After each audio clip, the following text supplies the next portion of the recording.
What is one impelled to sinful acts, even unwillingly, as if engaged by force? What is one impelled to sinful acts, even unwillingly? Very important question. As if engaged by force. So Arjuna is asking that what is that thing which is actually forcing one to perform sinful activities? You know, sometimes it may happen that person is not, he knows that it is wrong, but still he does that. He is forced to do that. That's what Arjuna is asking. Okay. Here Arjuna is telling him Varshneya, okay, the descendant of Vrishni. So now you are reading Bhagavatam 9 Canto, Moon Chandra Vansa, right? So in Chandra Vansa, like Maharaj Prurava, and that in that Vansa, there will be one king called Vrishni from, I think, in the dynasty of Maharaj Yayati, the son of Yadu. Maharaj Yayati had one son named Yadu. Okay.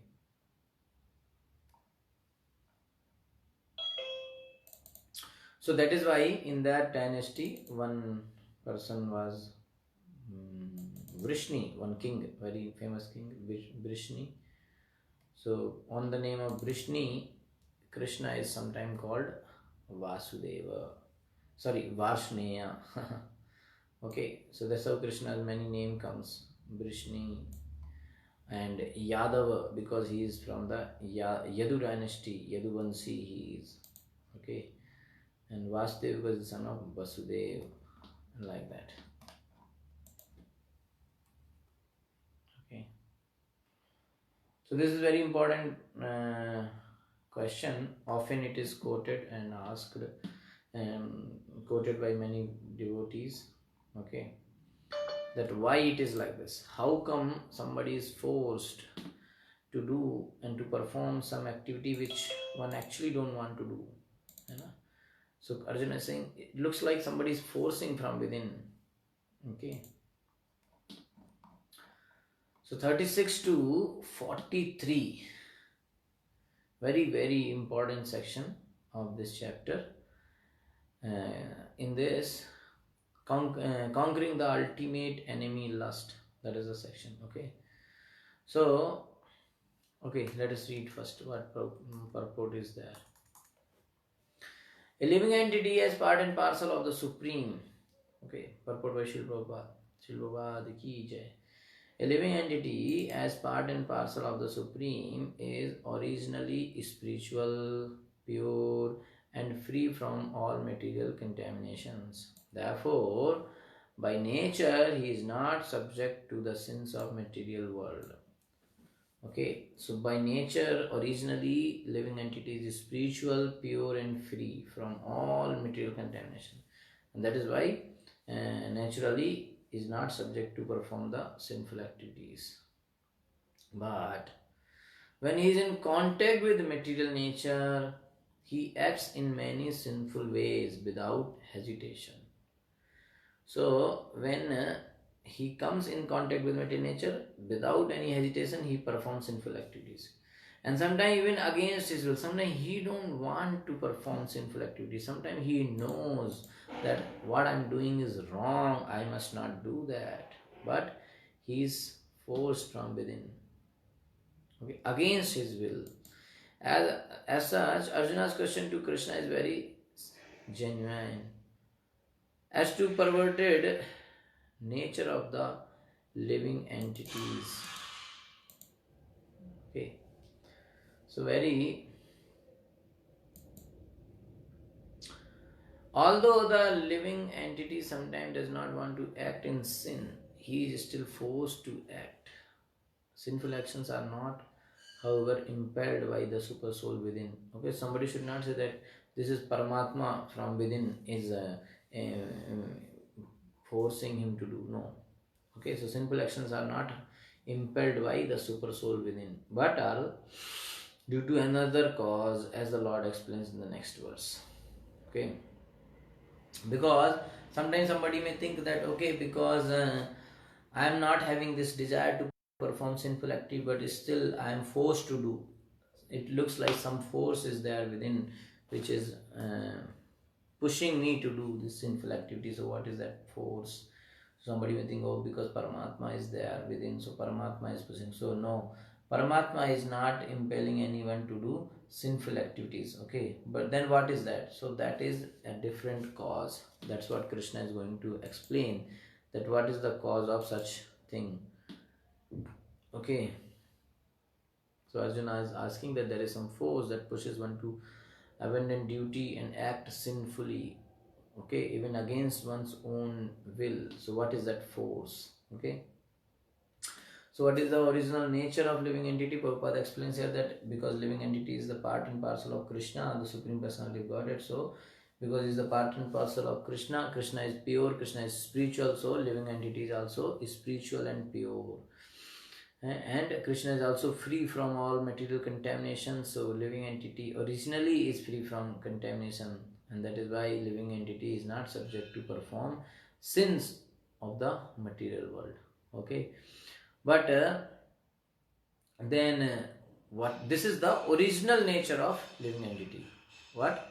That living entity is pure and not subject to perform sins.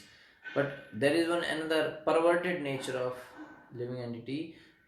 So that perverted nature, when it is manifested when living entity is in the context of material nature. So when it is in the context of material nature, then living entity acts in many sinful ways, and sometimes living entity acts even against his own will. He is forced to act even if he does not want to. So what is that? So what is that force which is pushing somebody to perform sinful activity even against one's own will? So that is super soul or something else. So Prabhupada is saying that that force is not super soul. Okay, so sinful actions are not impelled by the super soul within, but are caused by another cause, and that cause is mentioned in the text number 37, which is very important shloka. Shri Bhagavan Uvacha काम एषा क्रोध एषा रजोगुण समुद्भवा महाशनो महापाप्मां विद्ये नमः वैरिणाम. Okay, the Supreme Personality of Godhead said it is lust only, O Arjuna.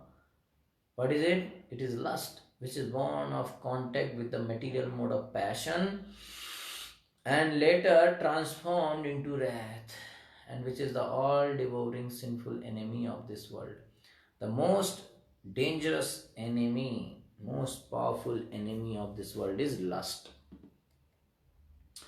When a living entity comes in contact with the material creation, his eternal love for Krishna is transformed into lust in association with the mode of passion. Okay, so that is why, because this is the material world is what? Perverted reflection. So whatever happens here, it happens in a perverted way. So what is pure form in the, for everything, the pure form is pure form existing in the spiritual world, and perverted form is there in the material world. So pure form is called love, which is in the spiritual world, which is for Krishna. That means love means pure, and love means for the all the activities for the pleasure of Krishna, and lust means perverted, okay, impure thing. And that means all the activity for the pleasure of my own senses. Okay, so that is called lust. So whenever we think something about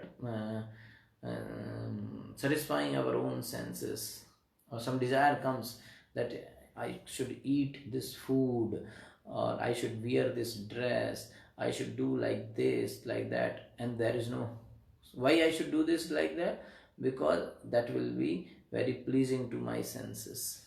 So that is called lust.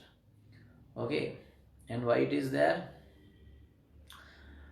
So pure form, pure love for Krishna, when it is transformed in or perverted, it is called lust. And how it is transformed? In association with the mode of passion. So it happens in the association of mode of passion, or in other words, the sense of love of God becomes transformed into lust, as milk in contact with sour tamarind is transformed into yogurt.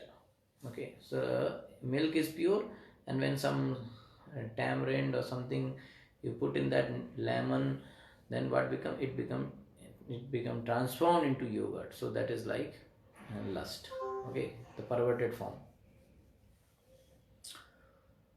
Yes. Then again, when lust is unsatisfied, now next step. When lust is unsatisfied, it turns into wrath. Wrath is transformed into illusion, and illusion continues the material existence. Therefore, lust is the greatest enemy of the living entity, and it is lust only which induces the pure living entity to remain entangled in the material world. Lust is the main problem. And what is the simple definition to understand what is lust? The lust is the desires for gratifying our own senses. That is the lust. Wrath is the manifestation of the mode of ignorance. Lust is the mode of passion. The wrath is the manifestation of the mode of ignorance. These modes exhibit themselves as wrath and other corollaries. If therefore the mode of passion, instead of being degraded into the mode of if therefore the mode of passion, instead of being degraded into the mode of ignorance, is elevated to the mode of goodness by the prescribed method of living and acting, then one can be saved from the degradation of wrath by spiritual attachment. So from the lust is Rajoguna Samudbhava is generating from the mode of passion. So from mode of passion, one can go to higher level, which is mode of goodness, and one can come to down also, which is mode of ignorance. So our effort should be to go to the mode of goodness, at least one step higher. Okay, so in that way one can be saved from the wrath. The Supreme Personality of Godhead expanded himself into many for his ever increasing spiritual bliss, and the living entities are parts and parcels of this spiritual bliss. They also have partial independence, but by misuse of their independence, when the service attitude is transformed into the propensity for sense enjoyment, they come under the sway of lust. So Krishna, living entity is servant of Krishna, part and parcel of Krishna, and living entity has got a free will. So free will, so by using the free will, everyone should serve Krishna. But what happened? They misuse the free will. So why Krishna gave free will to living entity? So that living entity can love Krishna, because love means out of free will, not out of force. Okay. So Krishna gave free will so that living entity should love Krishna, but living entity misuses their independence, their free will, and then what, instead of serving Krishna, they try to do sense enjoyment. Okay, so living entity should have service attitude, they should serve Krishna, but because they misuse their free will, so they develop the propensity for gratifying their senses, and in this way they come under the trap of lust. So this material creation is created by the Lord to give facility to the conditioned souls to fulfill these lustful propensities. So why material world is there? So that we can, the material world is to facilitate so that conditioned souls can fulfill these lustful propensities, and when completely baffled by prolonged lustful activities, the living entity begin to inquire about their real position. So again and again and again, many times, living entity in many births is trying to satisfy his senses but not getting success, and then finally frustrated, then one inquires, actually what is my real position? Because I have tried everything in the world, nothing gives me happiness, nothing gives me permanent happiness. So what is my real position? Okay, so this inquiry is the beginning of the Vedanta Sutras, wherein it is said, Athato Brahma Jigyasa. This is called beginning of knowledge. So one should inquire into the Supreme. Okay, and the Supreme is defined in Srimad Bhagavatam as Janmadiyasyato Annaveyadat Itaratascha, or the origin of everything is Supreme Brahman. Janmadiyasata means that everything emanates from Krishna. Okay, so if Prabhupada is further saying, if therefore lust is transformed into love for Supreme, if lust is transformed for if therefore lust is transformed into love for the Supreme or transformed into Krishna consciousness, or in other words, desiring everything for Krishna. So now lust is there, that means desiring everything for my own sense gratification.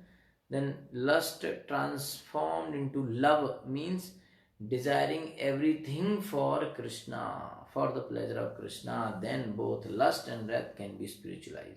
So Kama and Krodha both can be spiritualized in this way.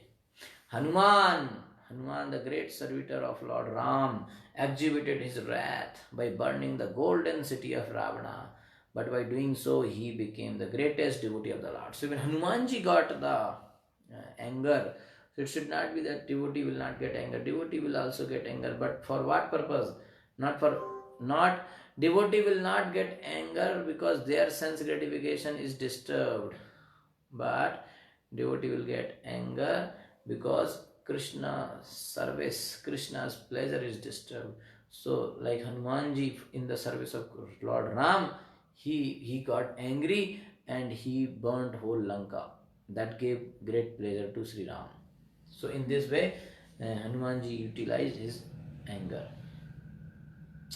Here also in Bhagavad Gita, the Lord induces Arjuna to engage his wrath upon his enemies for the satisfaction of the Lord.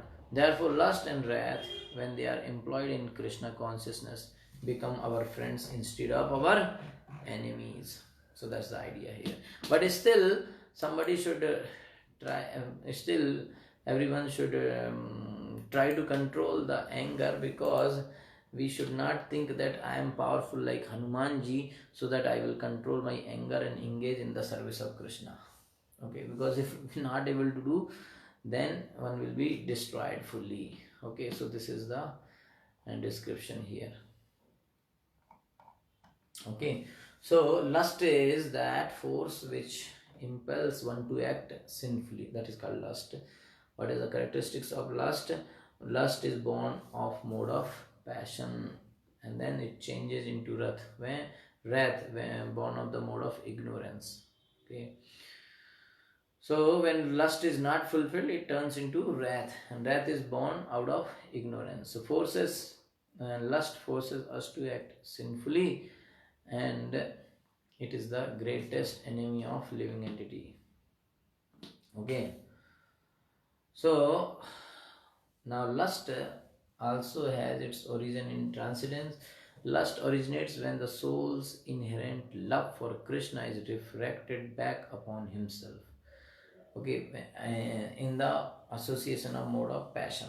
So thus lust, the intense desire to please one's senses. This is called lust, means the intense desire to please or to gratify one's senses. That is a reflection of the soul's original intense desire to please Krishna's senses. And it is just perverted. Why? Because the living entity originally has desire to satisfy Krishna's senses. But in the mode of when it is associated with mode of passion, so it is reflected back upon himself. So he thinks always to please his own senses.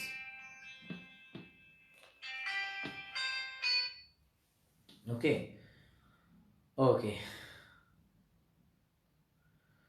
So in this way, this shloka is understood here. Okay, text number 38 explains that how three analogies given, that how the lust covers the living entity. Okay, 38. So 38 we will do tomorrow. Hare Krishna. Thank you so much. Prabhupada ki jai.